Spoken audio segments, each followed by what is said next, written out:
Hi friends, అందరికీ నమస్కారం. ఈరోజు మనం గుంతి వంకాయ స్టైల్లో స్పెషల్ క్యాప్సికమ్ కర్రీ ఎలా చేసుకోవాలో చూద్దాం. Very simple and tasty recipe.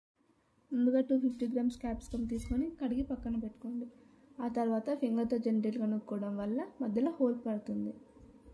నైఫ్తో cut చేసుకోవడంతో సరిగా రాదు.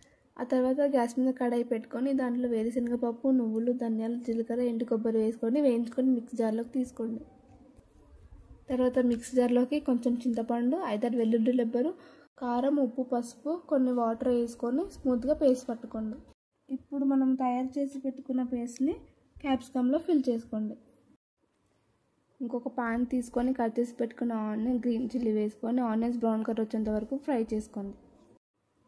ఇప్పుడు తయారు చేసి పెట్టుకున్న క్యాప్సికమ్ని ఆయిల్లో వేసుకొని ఫ్రై చేసుకోండి. 2-3 మినిట్స్ మూత పెట్టి ఫ్రై చేసుకోండి.